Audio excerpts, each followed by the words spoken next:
Student, कल lighting के problem के कारण जो है कुछ कुछ चीज़ आप देख रहे होंगे बार बार, लेकिन वो आपको स्पष्ट नहीं दिख रहा होगा। कारण कि हम लोग चाह रहे थे कि आपका पढ़ाई नहीं रुके, इसीलिए जो है वीडियो शूट किया गया। बारिश हो रहा था और लाइटिंग का कुछ प्रॉब्लम था, इसीलिए कल आपको केमिस्ट्री क्लास में और मैथ क्लास में जो है कुछ कुछ प्रॉब्लम हुआ होगा। वो आपको बहुत सारी बात आपको समझ में नहीं आई होगी, तो उन सारे बातों को फिर एक बार जो है हम रिपीट करके और तब आगे बढ़ते हैं। आप थोड़ा सा भी अपने पैसेंस को न खोइए।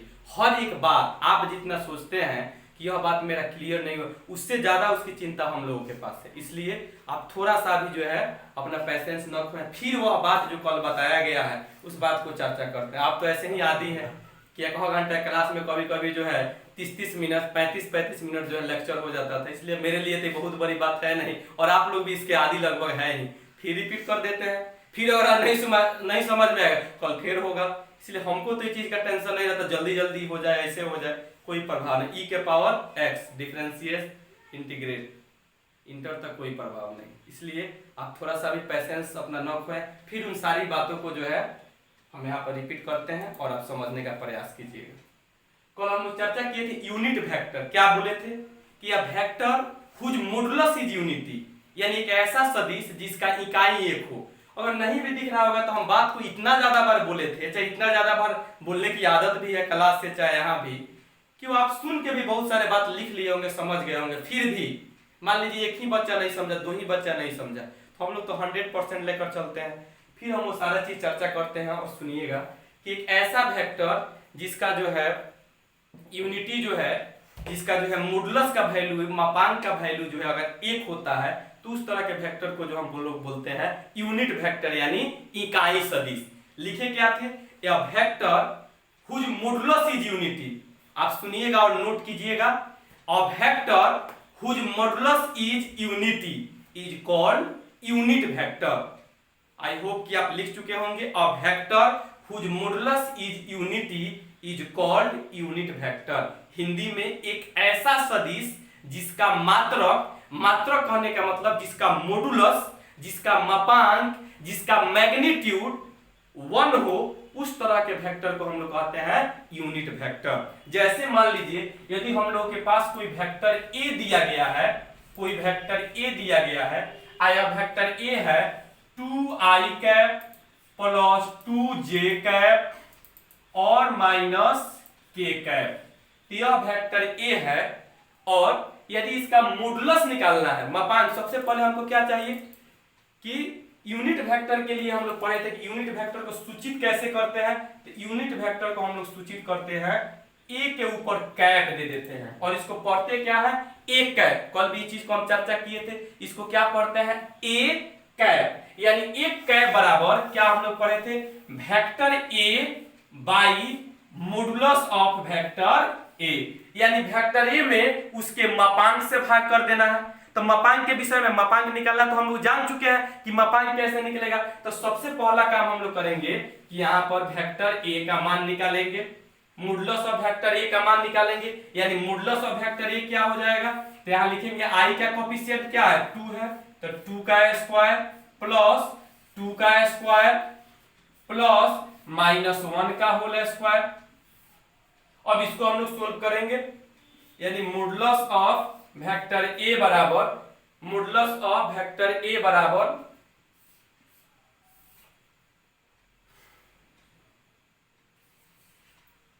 2 का स्क्वायर कितना हो गया? 4, फिर 4 और यहां हो गया 1, यानी रूट अंदर 9, यानी इसका वैल्यू कितना हो गया? 3, यानी यह हो गया modulus of vector, modulus of vector A का मान। यानी इसको हम कहेंगे मॉडुलस ऑफ वेक्टर ए बराबर 3, या इसको नॉर्मल में क्या लिखेंगे? सिर्फ ए। यानी यह क्या हो गया? एक स्केलर हो गया, अदिश हो गया, यह मैग्नीट्यूड हो गया, मापांक हो गया, यह हो गया मैग्नीट्यूड हो गया, मापांक हो गया। इसी थोड़ा चालू कर दीजिए। हाँ अब ठीक है, धीरे धीरे टेम्परेचर लो हो जाएगा। नहीं इतना बच्चा लोग के लिए सब हो रहा। मॉडुलस ऑफ वेक्टर ए बराबर 3 हो गया, यानी बराबर ए हो गया, मॉडुलस निकाल लिए। अब इसका एक कैप, यानी एक कैप बराबर हम लोग क्या पढ़े हैं? Vector A by modulus of vector A. तो वेक्टर ए है 2i cap plus 2j cap और माइनस k कैप, यही ना, और बटा मॉडुलस ऑफ वेक्टर ए का मान कितना आया है, 3 आया है।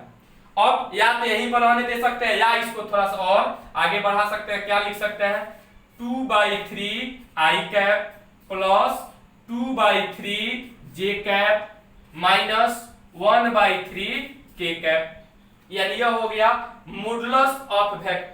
यह किसका वैल्यू हो गया, ए कैप का मान हो गया, यानी इकाई सदिश का मान हो गया।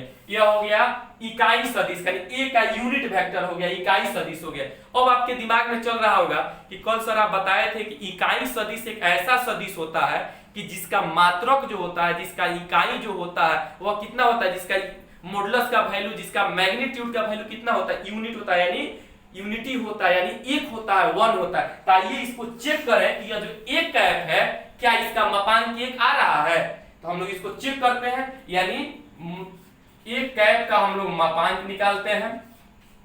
एक कैप का मापांक, यानी यहां देखिए इसके आई, जे और के का कोफिशिएंट क्या है, गुणांक क्या है। आई का कोफिशिएंट क्या है, 2/3 का होल स्क्वायर प्लस 2/3 का होल स्क्वायर और प्लस -1/3 का होल स्क्वायर।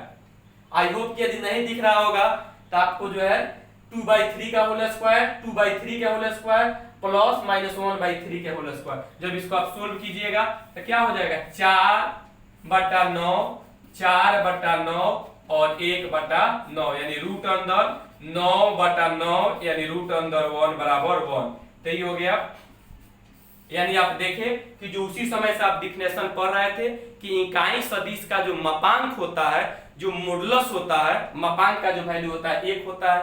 यानी अब आप कोई भी वेक्टर दिया जाएगा तो आशा है कि आप निश्चित तौर पर उसका इकाई सदिश निकाल लीजिएगा। हम कुछ वेक्टर दे रहे हैं, आप इसको निकालिएगा कि जैसे मान लीजिए यहाँ पर कोई वेक्टर ए दिया है √3i माइनस √3j प्लस के कैप, तो आपको फाइंड करना है कि एक कैप बराबर व्हाट।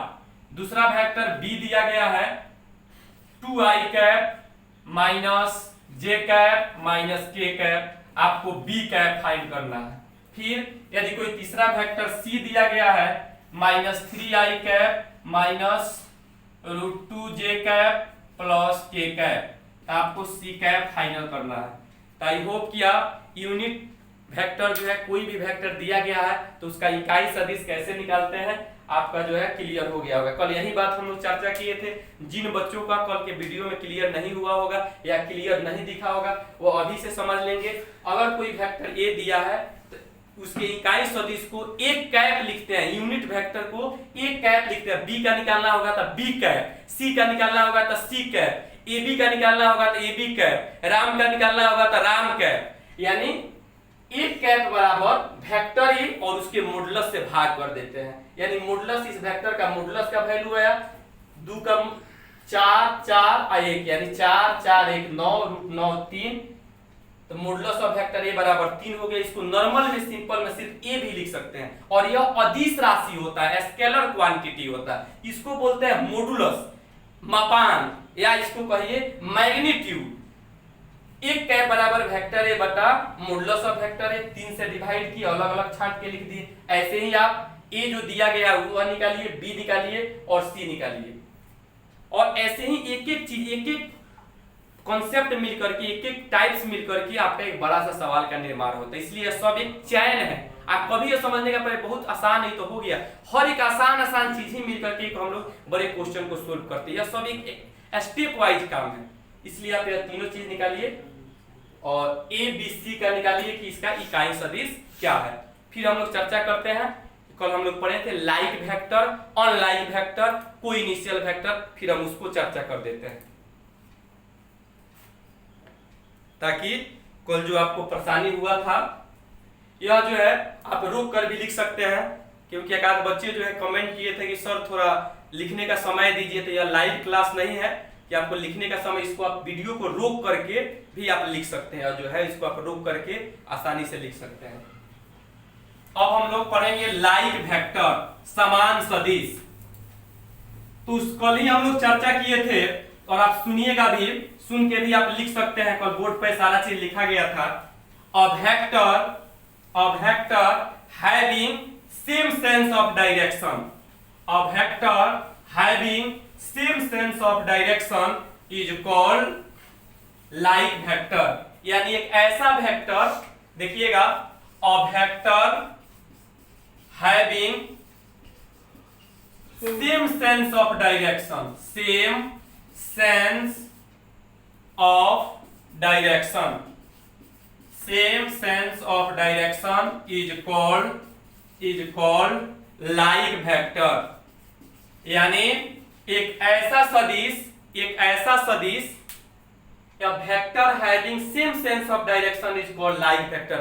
माने समान सदिश किसको कहते हैं? तो वह सभी वेक्टर जिसकी दिशा समान, एक ही दिशा में हो, तो वह वेक्टर लाइक सदिश कहलाता है। जैसे यदि यहां पर कोई वेक्टर A है और यहां पर कोई दूसरा वेक्टर B है और दोनों एक ही दिशा में मूव कर रहा है, मींस दैट यह दोनों वेक्टर जो है यानी इसका सेम सेंस ऑफ डायरेक्शन है, सेम सेंस ऑफ डायरेक्शन है। तो सेम सेंस ऑफ डायरेक्शन है, इसका मतलब यह हो गया कि यह A और B जो है लाइक वेक्टर हो गया, यह जो वेक्टर है वह लाइक वेक्टर हो गया।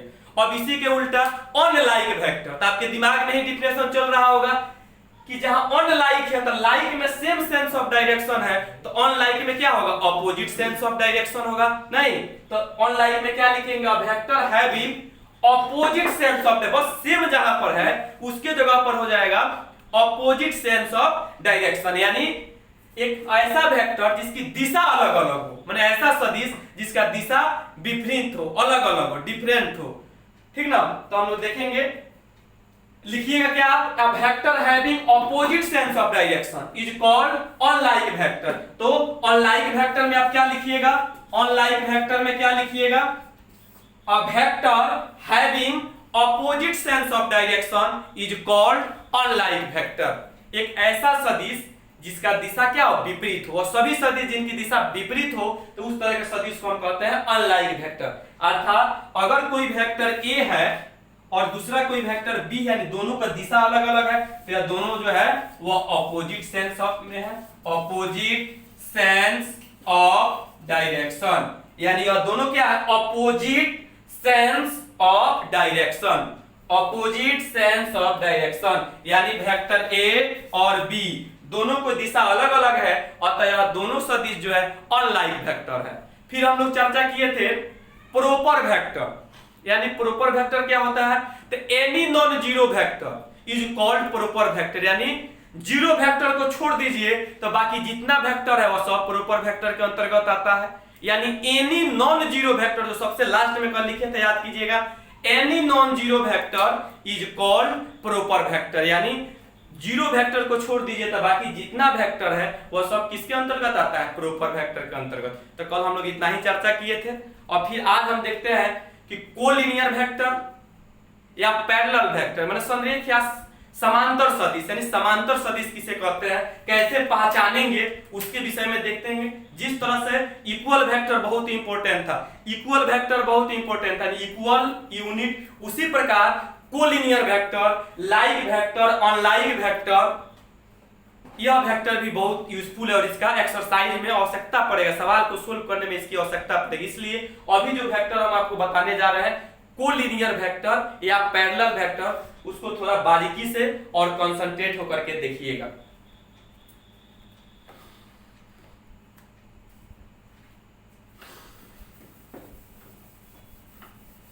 लाइक वेक्टर यानी ऐसा सदिश जो जिनका सेम सेंस ऑफ डायरेक्शन हो, एक ही दिशा में हो, तो like vector. Unlike vector opposite sense of direction, ऐसा सदिश जिनका डायरेक्शन जो है वह विपरीत हो। यूनिट वेक्टर एक ऐसा सदिश जिसका मापांक का वैल्यू, मॉडुलस का वैल्यू 1 हो। तो यह बात हम लोग कल चर्चा किए थे और आज हम लोग देखेंगे कि कोलिनियर वेक्टर या पैरेलल वेक्टर क्या होता है। यह बहुत ही इंपॉर्टेंट होता है, इसको थोड़ा सा बारीकी के साथ देखिएगा। यानी कोलिनियर वेक्टर, कोलिनियर वेक्टर और parallel vector, parallel vector. Collinear vector और पैरेलल वेक्टर क्या होता है, इसको थोड़ा बारीकी से समझिएगा।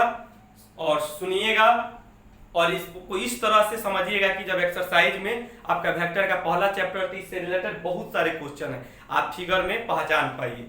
देखिएगा, a vector having same support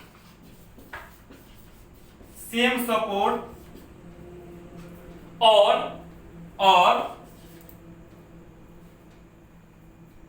parallel support is called collinear और पैरेलल वेक्टर। और अभी जो लाइन लिखने जा रहे हैं वो सबसे इंपॉर्टेंट है, इसको विशेष ध्यान दीजिएगा। अभी जो लाइन लिखने जा रहे हैं, कोलिनियर वेक्टर या इसी का दूसरा नाम क्या है, पैरेलल वेक्टर। कोलिनियर वेक्टर या पैरेलल वेक्टर के लिए सेम मैग्नीट्यूड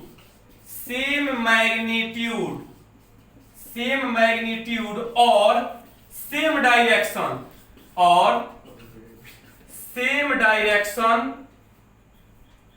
का होना जरूरी नहीं है। यह लाइन सबसे इंपॉर्टेंट है। बहुत सारा प्रश्न आपके दिमाग में घूम रहा होगा या देखने के बाद 1 मिनट के अंदर सारा आपका जो डाउट है वह सारा डाउट क्लियर हो जाएगा। देखिएगा, लिखा गया है अ वेक्टर हैविंग सेम सपोर्ट। क्या सपोर्ट हम लोग पहली बार सुन रहे हैं?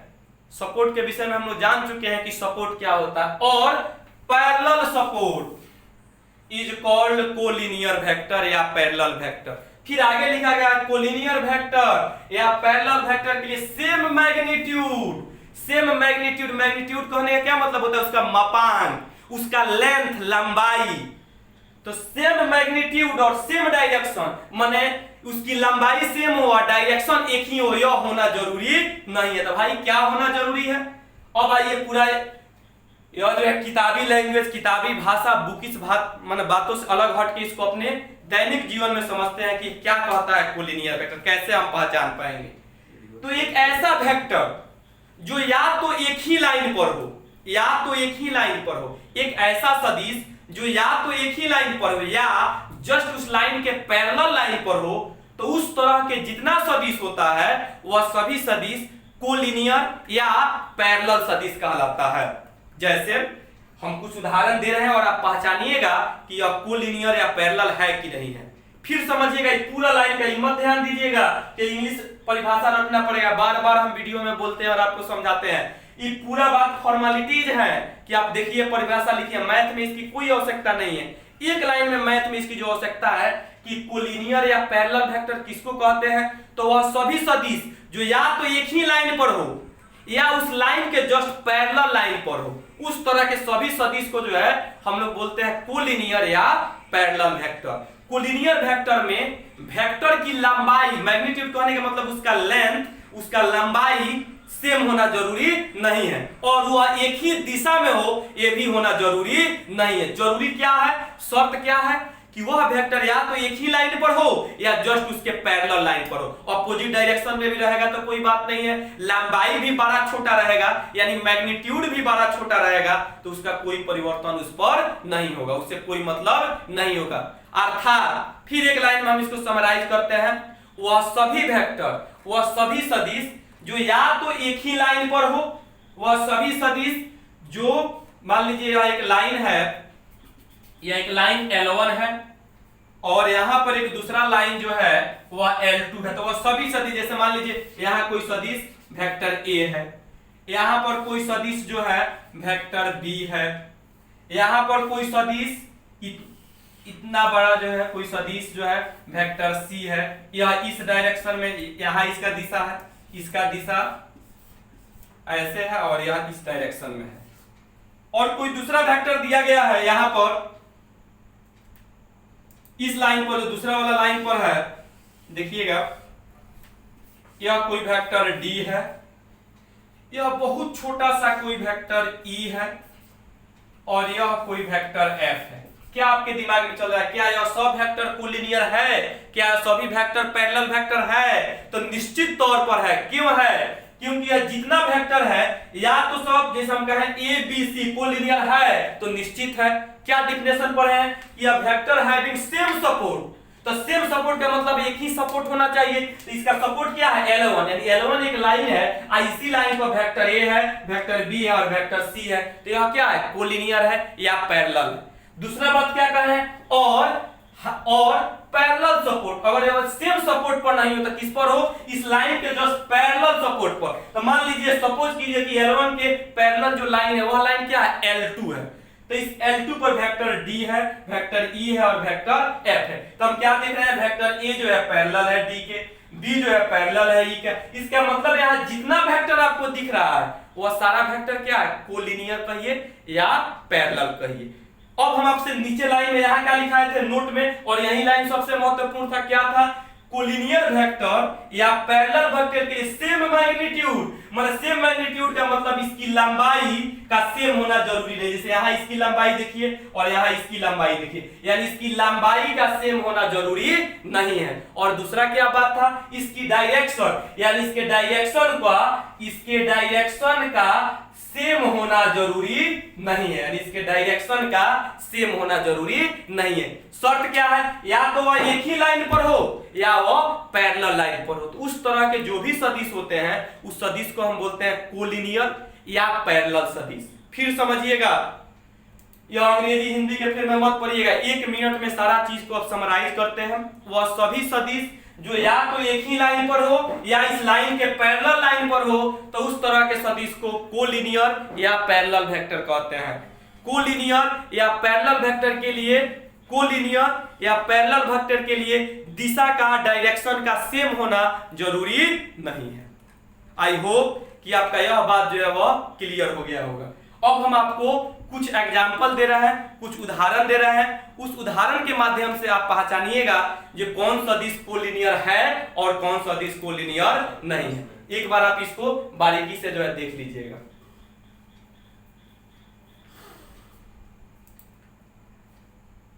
रुकना पड़ेगा जी, ऑनलाइन नहीं है, रुकने की आवश्यकता नहीं है। कुछ फिगर आपको दें, बनाइएगा। सब नहीं बोल रहा है जी, आवाज क्लियर नहीं आ रहा है। तो तुम लोग बहुत बोल रहा था क्लियर दिख नहीं रहा है, आवाज नहीं क्लियर आ रहा है। तो बोलो, कुछ उदाहरण दिया जाए, बनाओगे? बोलिए नहीं रहा है। अच्छा ठीक है, एनर्जी को बचा के रखो। कोरोना के बाद जब कोरोना बीत जाएगा तब आओगे तो क्लास में जो है वह पूरा एनर्जी के साथ बोलोगे, हाँ समझ में आया, बम बम बम बम दोनों हाथ को किए रहोगे। फिर एक बार समराइज करते हैं। वह सभी वेक्टर जो या तो एक ही लाइन पर हो या उस लाइन के पैरेलल लाइन पर हो, वह सभी लाइन कोलिनियर वेक्टर कहलाता है या पैरेलल वेक्टर कहलाता है। कोलिनियर या पैरेलल वेक्टर के लिए दिशा का सेम होना, लंबाई का सेम होना जरूरी नहीं है। अब हम आपको कुछ उदाहरण देते हैं। आप कुछ उदाहरण के माध्यम से बताइएगा कि यह वेक्टर कोलिनियर है कि कोलिनियर नहीं है।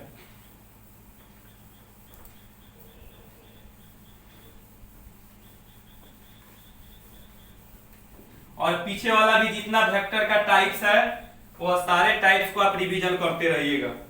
टाइप्स तो बहुत सारे हैं, लेकिन वह सभी टाइप्स जो इंपॉर्टेंस है, जिससे रिलेटेड हम लोग को क्वेश्चन करना है, वह मुख्य जितना प्रमुख जो है टाइप से, उन्हीं सारे टाइप का हम लोग चर्चा करेंगे और उसके बाद एक्सरसाइज में चलेंगे, अपना एक्सरसाइज का काम करेंगे। इसलिए जितना टाइप्स ऑफ वेक्टर आप पढ़े हैं उन सारा चीजों को जो है आप प्रैक्टिस करते रहिएगा।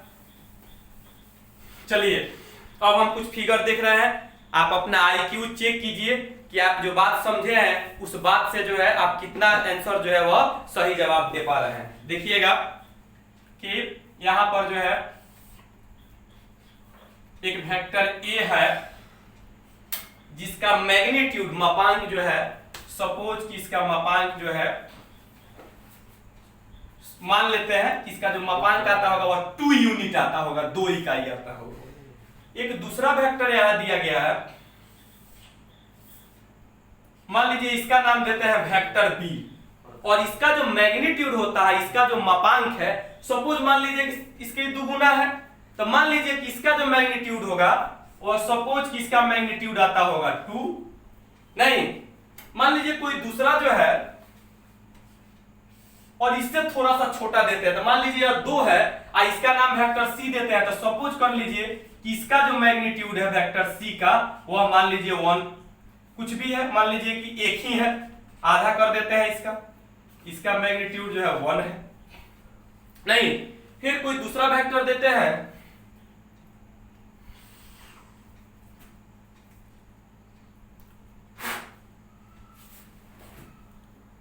वेक्टर a है, b है, c है, वेक्टर d भी मान लीजिए कि इसका भी मॉडुलस जो है मापांक का वैल्यू 1 इकाई है। और भाई कोई दूसरा वेक्टर यहां दिए हैं, मान लीजिए इस वेक्टर का नाम है e, वेक्टर e, और इसका मापांक जो है वेक्टर e का मापांक जो है मान लीजिए सपोज कि इसका है 6 यूनिट, मान लीजिए 6 इकाई इसका मापांक है। नहीं और कोई दूसरा वेक्टर f ये सब आप पैरेलल ही समझिएगा, थोड़ा टेढ़ा दिख रहा है, फिगर कितना अच्छा हम खींचते आप जानते हैं, तो थोड़ा सा जो है टेढ़ा, इसको आप पूरा सीधा ही समझिएगा, 100% के स्ट्रेट है पूरा। तो यार ई है, यह है वेक्टर एफ।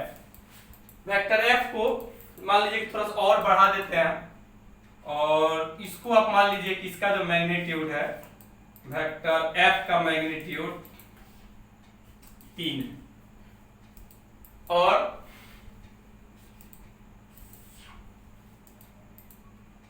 वेक्टर जी मान लीजिए यह है, और वेक्टर जी का जो मैग्नीट्यूड है वो मान लीजिए सपोज कि 4 यूनिट है। ये सब माना गया है ऐसे। तो मैग्नीट्यूड जो बार बार कह रहे थे बहुत बच्चों, मैग्नीट्यूड यानी लेंथ, इसकी लंबाई कितनी है, इसका जो स्केलर वैल्यू है और दिस वैल्यू है वह कितना है। और देख रहे हैं यहाँ पर ए बी सी डी, यह एक लाइन, सपोज मान लीजिए यह एक लाइन है, इसका सपोर्ट है L1, यह L1 पर है, और यह जो ई एफ जी दिख रहा है इसका सपोर्ट जो है कोई लाइन क्या है L2 है। नहीं और एक और वेक्टर है, मान लीजिए यहां से एक वेक्टर दिया गया है वेक्टर m, और इसका जो मॉडुलस दिया गया है, इसका मापांक दिया गया है वो सपोज 4 यूनिट दिया गया है, 4 इकाई दिया गया है, इसका जो मॉडुलस है 4 यूनिट, 4 इकाई। यह कोई वेक्टर m है, यहां पर कोई वेक्टर जो है n है और इसका मापांक जो है सपोज मान लीजिए इसका मापांक सपोज 5 यूनिट दिया गया है। अब आपको जो परिभाषा आप पढ़े हैं, जो डिफिनेशन आप पढ़े हैं, उसके आधार पर आपको बताना है कि इसमें कौन कौन से जो है वह कोलिनियर कहिए या पैरेलल कहिए, दोनों सेम नाम है, कौन कौन से इसमें पैरेलल वेक्टर हैं और कौन कौन से इसमें पैरेलल वेक्टर नहीं है। फिर डिफिनेशन एक बार हम आपको बताते हैं, वह सभी वेक्टर जो या तो एक ही लाइन पर हो या जस्ट इस लाइन के पैरेलल लाइन पर हो, तो वह सभी वेक्टर जो है कोलिनियर या पैरेलल वेक्टर के अंतर्गत आते हैं।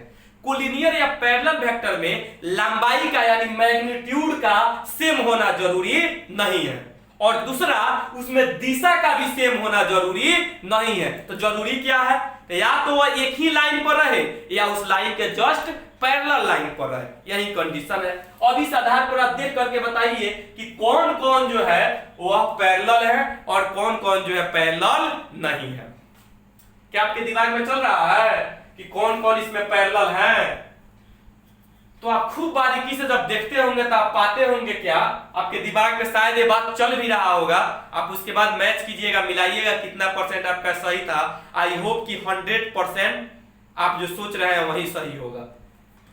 कि आपके दिमाग में चल रहा होगा कि A B C D E F G यह जो है कोलिनियर है या पैरेलल है। क्यों है? या तो एक ही लाइन पर या पैरेलल लाइन पर, यही ना चाहिए।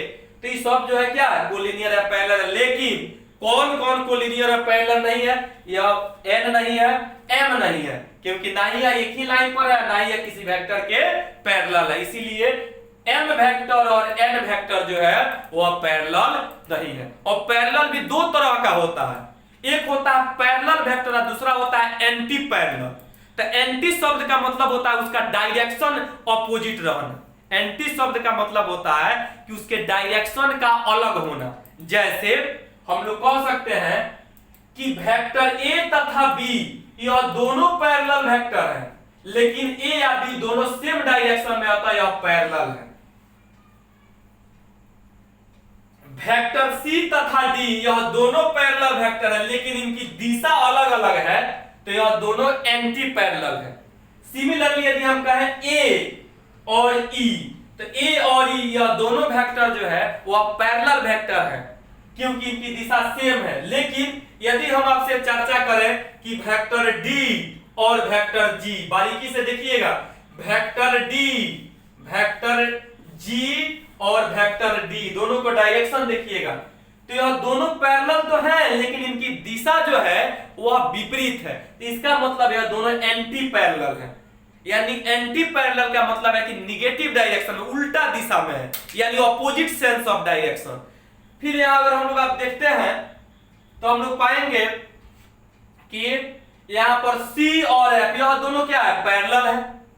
लेकिन जैसे हम लोग यह चीज चर्चा करेंगे कि यहां पर वेक्टर B या वेक्टर C क्या है, तो वेक्टर B और वेक्टर C जो है ऑपोजिट सेंस ऑफ डायरेक्शन है। तो पैरेलल भी दो तरह का होता है कि एक पैरेलल वेक्टर यानी पैरेलल है लेकिन दिशा भी सेम है, तो पैरेलल वेक्टर, और दूसरा एंटी पैरेलल। एंटी शब्द का मतलब होता है सिर्फ माइनस, माइनस यह दर्शाता है कि उसकी दिशा ऑपोजिट है। तो अब थोड़ा सा हम लोग देखेंगे कि निगेटिव ऑफ वेक्टर क्या होता है, कैसे हम लोग पहचानेंगे, और पैरेलल होने के लिए शर्त क्या होता है, इसके बारे में थोड़ा सा हम लोग समझने का प्रयास करेंगे। आई होप कि अभी आपको बस इतना ही समझना है कि इस फिगर में कौन कौन पैरेलल है।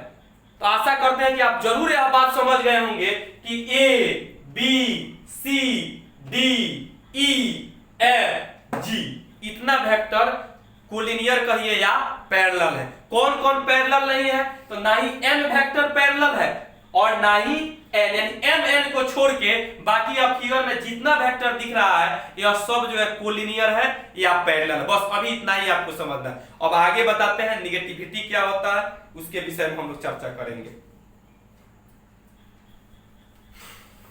क्या आपका यह पूरा बात सही था? खुद से असेसमेंट करके बताइए कि क्या आपके दिमाग में यह बात चल रहा था कि सिर्फ m और यहां क्या दिए थे, n दिए थे, कि सिर्फ m और n को छोड़ के बाकी सब पैरेलल वेक्टर था। क्यों पैरेलल वेक्टर था? क्योंकि पैरेलल वेक्टर का डिफिनेशन में हम लोग पढ़े थे, वह सभी वेक्टर जो या तो एक ही लाइन पर हो या उस लाइन के पैरेलल लाइन पर हो, तो उस तरह के सदिश को हम लोग बोलते हैं कोलिनियर या पैरेलल वेक्टर। कोलिनियर या पैरेलल वेक्टर के लिए मैग्नीट्यूड का सेम होना और डायरेक्शन का सेम होना यह जरूरी नहीं है। जरूरी क्या है, वह या तो एक ही लाइन पर हो या उस लाइन के जस्ट पैरेलल लाइन पर हो। अब आगे देखिएगा कि यदि यहां से हम कहें आपको कि यह कोई वेक्टर, मान लीजिए कि यहां पर कोई पॉइंट P है और यहां पर कोई पॉइंट Q है, तो इसको हम कहेंगे वेक्टर PQ।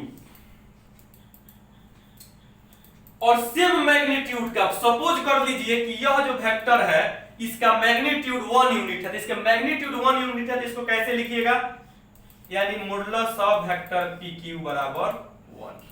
चलिए इसको रुकिए, यानी यह PQ वेक्टर जो है, यानी P वेक्टर PQ का मतलब क्या है, P से शुरू हो रहा है और Q पर समाप्त हो रहा है। सेम मैग्नीट्यूड का, सेम लंबाई का एक दूसरा वेक्टर हम लोग ड्रॉ करते हैं। और इस वेक्टर को यहां दिशा जो है देते हैं, डायरेक्शन है ऐसे,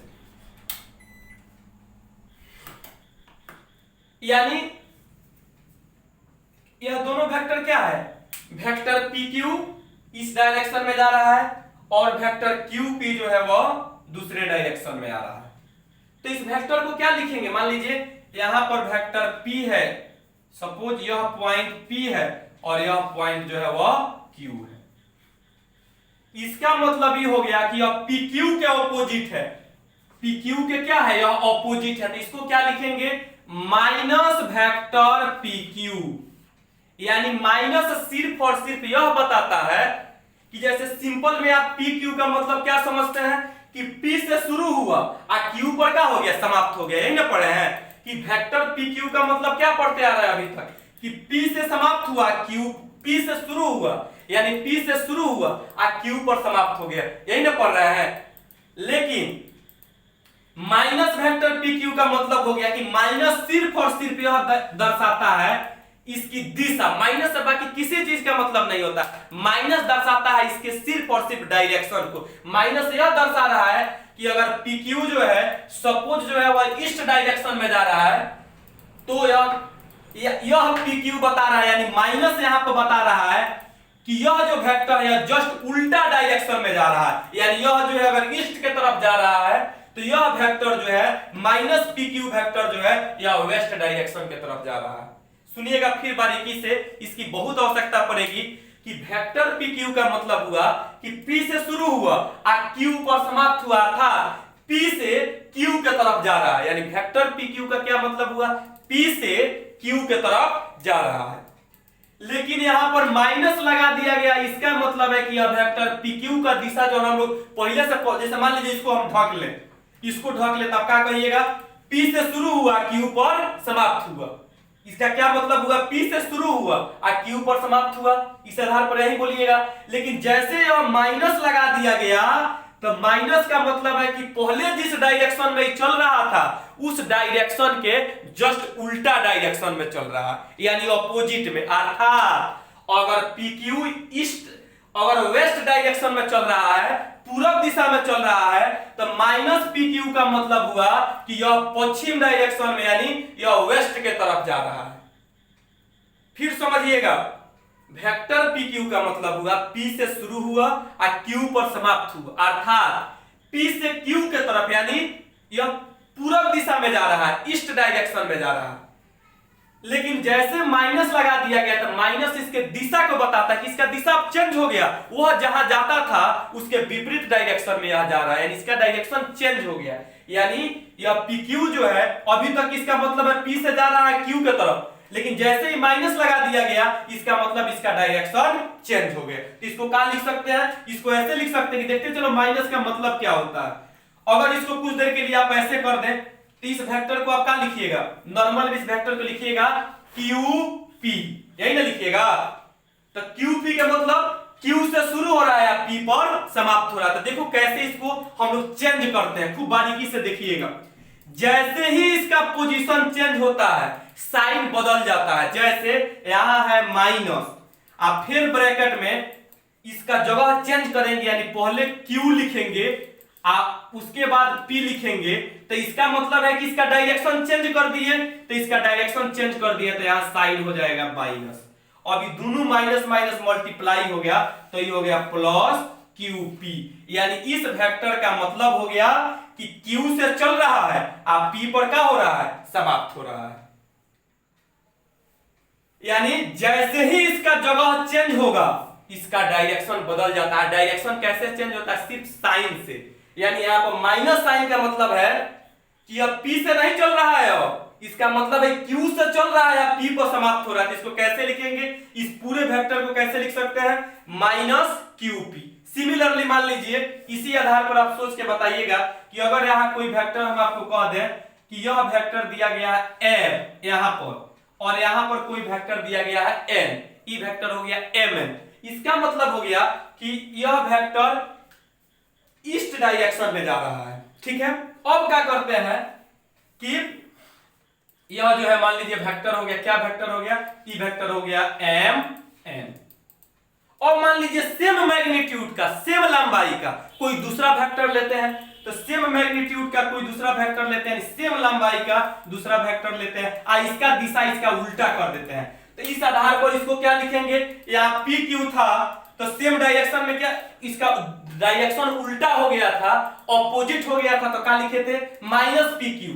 तो यहाँ mn है, अब इसका डायरेक्शन चेंज हो गया था, क्या लिखेंगे, इसको क्या लिखेंगे जी, यानी इसको लिखेंगे माइनस वेक्टर mn। यानी मान लीजिए कि यह जो पॉइंट m है और यह जो पॉइंट n है, मान लीजिए यह पॉइंट n है, तो इसका मतलब ये माइनस दर्शा रहा है कि जो वेक्टर mn जिस डायरेक्शन में जा रहा है उस डायरेक्शन के उल्टा जा रहा है माइनस mn। माइनस दिशा बताता है कि mn का दिशा उल्टा है इसके अपेक्षा। अब इसको सीधा करके इसका क्या मतलब है, तो इसका मतलब है कि अब देखने से इसको हम पूछे आप कैसे लिखिएगा, तो आप कहिएगा सर जिस तरह आप पढ़ाए थे कि अगर यहाँ पर ए बी है तो इसका मतलब है ए से शुरू हो रहा है बी पर समाप्त हो रहा है, अगर यहाँ पी क्यू है तो इसका मतलब है पी से शुरू हो रहा है क्यू पर समाप्त हो रहा है। यदि यहाँ मान लीजिए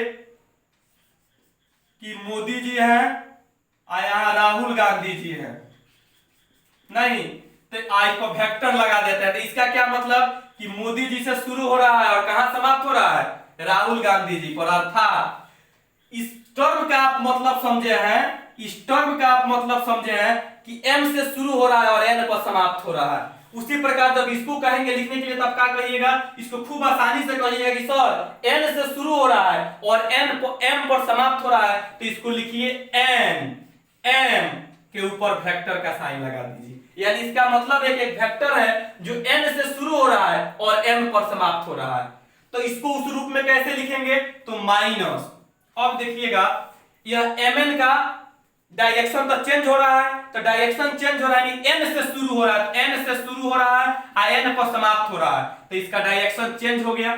यानी अब माइनस माइनस क्या हो गया, प्लस, यानी यह हो गया वेक्टर n। यानी इसका मतलब हो गया कि यह वेक्टर m से शुरू होता था n पर समाप्त होता था और यह वेक्टर n से शुरू हो रहा है और m पर समाप्त हो रहा है।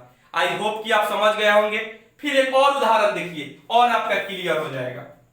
इस बेस पर ही दोनों देख करके आप बताइएगा कि अगर हम कहें कि यह वेक्टर c है और यह वेक्टर d है, ये c है आई d है, तो एक बात बताइए कि सेम लंबाई का, सेम मैग्नीट्यूड का, दोनों का लंबाई सेम हो और ये पॉइंट c है और ये पॉइंट d है और दिशा अपोजिट हो गया, तो एक बात बताइए कि अगर इसको वेक्टर cd लिखते हैं तो इसको क्या लिखेंगे, क्या डायरेक्शन सेम है कि अलग है, तो यह जिस डायरेक्शन में जा रहा है उसके उल्टा डायरेक्शन में यह है, तो इसको लिखेंगे माइनस वेक्टर cd, यानी cd के डायरेक्शन के यह उल्टा है।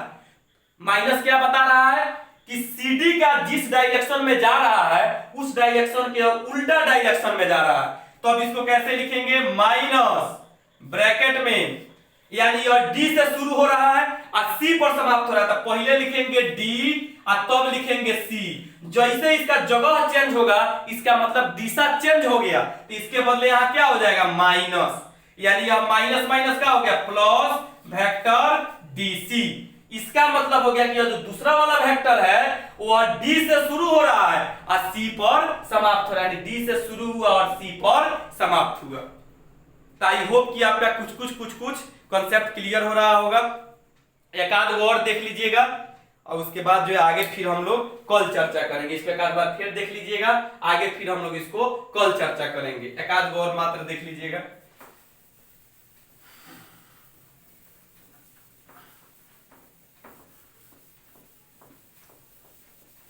थोड़ा सा कंसंट्रेशन रखिएगा। अब जितनी बातें हैं वो सब कॉन्सेप्चुअल बातें होंगी, थोड़ा सा अपना ब्रेन कंसंट्रेट रखिएगा, सब मैटर आपको समझ में आ जाएगा। चलिए एक वेक्टर को 20 बार बदलना सिखा रहे हैं, क्या इसका मतलब होता है। देखिए यहां अगर कोई वेक्टर यहां a दिया गया है और यहां पर b दिया गया है सपोज, ठीक है, देखते चलिएगा कितनी बार चेंज करेंगे क्या मतलब होता है। इसको लिखेंगे वेक्टर ए बी, ठीक है। अब देखिएगा अगर इसी वेक्टर को, दूसरा वेक्टर हम नहीं ले रहा है, इसी वेक्टर को अगर हमको साइन बदलना है, साइन पर इसका जगह बदलना है, तो जगह बदलने का मतलब हो गया अगर इसको करते हैं b को पहले और a को बाद में, जैसे जगह बदलेंगे बस यहाँ साइन बदल जाएगा। यानी माइनस ba करेंगे तो साइन क्या हो जाएगा, निगेटिव हो जाएगा। जैसे यहाँ पर मान लीजिए AB है, आप BA करेंगे तो लंबाई तो सब सेम रहेगा, लेकिन AB की अपेक्षा इसका क्या है, साइन चेंज हो जाएगा। आप फिर एक बार चेंज करेंगे, मान लो फिर इसको चेंज करेंगे तो हो गया माइनस, आप फिर जगह चेंज करेंगे यानी A को पहले रखे आप B को बाद में रखे तो फिर साइन चेंज हो गया, तो यहाँ पर क्या हो गया माइनस, तो माइनस माइनस क्या हो गया प्लस। यानी जैसे इसका जगह चेंज होता है तो साइन भी चेंज हो जाता है। माइनस साइन सिर्फ यह बताता है उसकी दिशा। अर्थात अगर यह वेक्टर PQ है और PQ में यह बिंदु P है और यह बिंदु Q है और इसका डायरेक्शन यह है, तो अगर आपसे सेम वेक्टर दिया जाए सेम लंबाई का, यहाँ P है यहाँ Q है, तो यहाँ पर पूछा जाए PQ है यहाँ माइनस लगा हुआ है, इसका मतलब है कि यह P से नहीं शुरू हो रहा है, इसका मतलब है यह Q से शुरू हो रहा है, क्योंकि यहाँ जब प्लस में PQ था यानी P से समाप्त हुआ Q, P से शुरू हुआ Q पर समाप्त हुआ, लेकिन जैसे यहाँ माइनस लग गया है इसका मतलब है कि अब ये P से नहीं शुरू हो रहा है, इसके उल्टा हो गया, यानी यहाँ P से शुरू होता था Q पर समाप्त होता था, लेकिन माइनस लग गया, इसका मतलब P से शुरू नहीं हो रहा है, Q से शुरू हो रहा है, P पर समाप्त होता है। तो इसको कैसे लिखेंगे? माइनस। और जैसे इसका जगह चेंज होगा तो जगह तबे चेंज होता है जब डायरेक्शन चेंज हो जाता है, तो यहाँ हो गया माइनस और माइनस माइनस प्लस, तो QP हो गया। इसका मतलब कि अब यह वेक्टर Q से शुरू हो रहा है और P पर जो है वह समाप्त हो रहा है। तो आपको हम दो तीन एग्जांपल दे रहे हैं, आप बनाइए जिसको क्या लिखेंगे। मान लीजिए कि यहां पर कोई वेक्टर जो है, यहां पर कोई वेक्टर C है और यहां पर कोई वेक्टर D है, तो जस्ट इसी लंबाई के ऑपोजिट डायरेक्शन में जो वेक्टर रहेगा उसको आप क्या लिखेंगे? पहला चीज। फिर दूसरा कि अगर कोई वेक्टर यहां पर M है यहां पर N है, सेम लंबाई का कोई दूसरा वेक्टर देते हैं, मान लीजिए यहां भी देते हैं M यहां N, तो इसको कैसे रिप्रेजेंट कीजिएगा? मान लीजिए ये है वेक्टर CD, ये है वेक्टर CD, तो इस वेक्टर का क्या नाम दीजिएगा? यह वेक्टर Mn है, तो इस वेक्टर का क्या नाम दीजिएगा? मान लीजिए Mn है, इसको वेक्टर Mn कहते हैं, तो इसको क्या नाम दीजिएगा? अगर मान लीजिए कोई वेक्टर यहाँ बिंदु दिया गया है S और यहाँ दिया गया है R, तो सेम मैग्नीट्यूड का कोई दूसरा वेक्टर है, इसका डायरेक्शन चेंज कर दिया गया, तो इसको कैसे लिखेंगे? इसका क्या मतलब हुआ? इतना सवाल जो है आप घर से कीजिएगा, कल हम लोग इसको चर्चा करेंगे कि इसका क्या मतलब है। फिर एक बार में एक लाइन में निष्कर्ष, AB जगह बदलेगा यानी हो गया माइनस BA, फिर जगह बदलेगा तो ये हो गया माइनस माइनस AB, जितना बार इसका जगह चेंज होगा साइन बदलते जाएगा। अर्थात पूरे बात का एक बार में समराइज, कोलिनियर वेक्टर या पैरेलल वेक्टर का मतलब है वह सभी वेक्टर जो या तो एक ही डायरेक्शन पर हो या जस्ट अपोजिट डायरेक्शन पर हो, तो उस तरह के वेक्टर को हम लोग बोलते हैं कोलिनियर या पैरेलल वेक्टर। दो सदिश यहां देख रहे हैं कि जिनका लंबाई सेम हो और दिशा अलग अलग हो, यदि यह वेक्टर PQ है और इसके पहले माइनस लगा हुआ है, तो माइनस सिर्फ और सिर्फ यह दर्शाता है कि उनकी दिशा जो है वह विपरीत है। यहाँ PQ का मतलब P से चला Q पर समाप्त हुआ, लेकिन PQ के पहले माइनस लगा हुआ है, इसका मतलब कि अब यह P से नहीं चला, उल्टा हो गया। उल्टा का मतलब कि यह Q से चला और P पर समाप्त हुआ। माइनस साइन सिर्फ बताता है उसकी दिशा। यहाँ PQ का मतलब P से चला Q पर समाप्त हुआ और यहाँ पर माइनस लगा दिया गया, इसका मतलब कि अब यह P से नहीं चला, अब यह Q से चला P पर समाप्त हुआ। तो इसको पूरे बात को कैसे लिखेंगे? Vector QP। ये पूरे बात को कैसे लिखेंगे? Vector QP। यहाँ CD C से चला D पर समाप्त हुआ, यहाँ C से चला और D से पर समाप्त हुआ। इसका क्या मतलब है कि अब यह CD नहीं है, ये माइनस CD हो गया, तो माइनस CD को क्या लिखेंगे? प्लस में DC, यानी D से चला C से समाप्त हुआ। तो आप इस सारे बातों को एक बार खूब बारीकी से पढ़िएगा, पीछे वाला बात को भी रिवीजन कर लीजिएगा। कल फिर इसमें का कुछ बात हम चर्चा करेंगे। हो सकता है कुछ बच्चों का क्लियर नहीं हुआ है, तो आपको पैसेंस रखने की आवश्यकता है। फिर कल आएंगे हम, तो इस टॉपिक पर फिर 5-7 मिनट चर्चा करेंगे, 2-4 गो प्रॉब्लम बनवाएंगे, तो फिर आपका यह बात जो है वह क्लियर हो जाएगा। तब तक आप सारे बात को रिवीजन कीजिए और पढ़ाई करते रहिए। फिर हम लोग कल मिलते हैं। Okay, thank you to all of you.